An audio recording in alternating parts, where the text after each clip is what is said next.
Now we are getting into the fundamental topic of Route 53.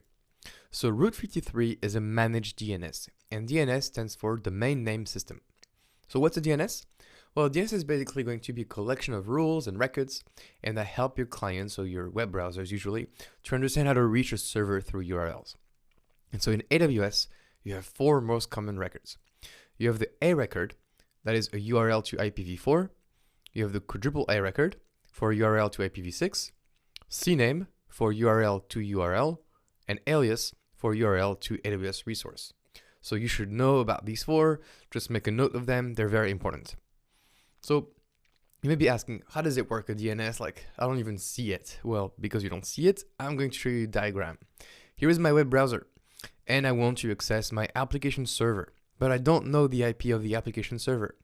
So I'm going to use Route 53, and I'm going to say, I want to go to myapp.mydomain.com. And Route 53 is aware of what that is.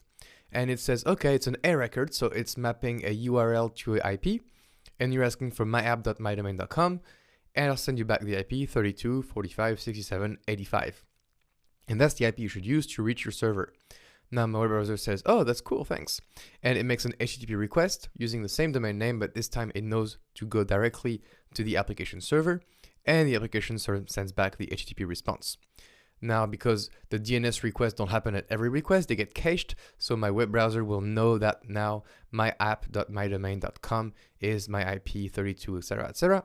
And so basically my web browser now goes straight to my application server. So that's how it works for A record, but it works similarly for a quadruple A record, for a CNAME, or for an alias record.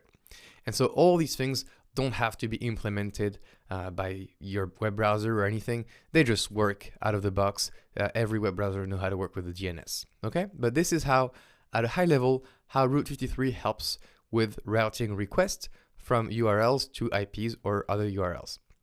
So overall, Route 53 can use public domains, so you have to own them or buy them, and we'll see this in the next lecture, or private domains, and you can just create whatever domain you want, and these private domains will only be resolvable within your VPC, so within your instances. Whereas public domains, as the name indicates, they're public, so anyone can resolve them, such as google.com.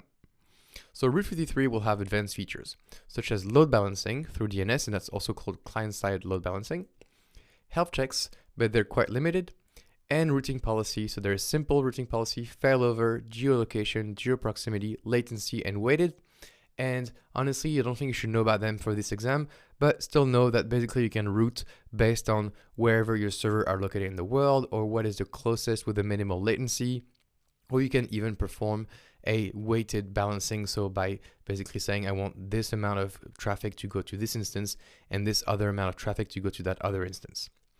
Overall, and that's quite popular, if you have an AWS resource and you want to build a CNAME for it, well, you don't do that. You actually use alias records because they're meant for AWS to be used better. And so it's performance reasons. So use alias records over CNAME for AWS resources. And we'll see this in the very next lecture as well. So overall, Route 53, I would say, is not much used in the certified developer exam. Still, I want you to know about it. So what I want you to know is all the record types. So A, quadruple A, CNAME, and alias, super important.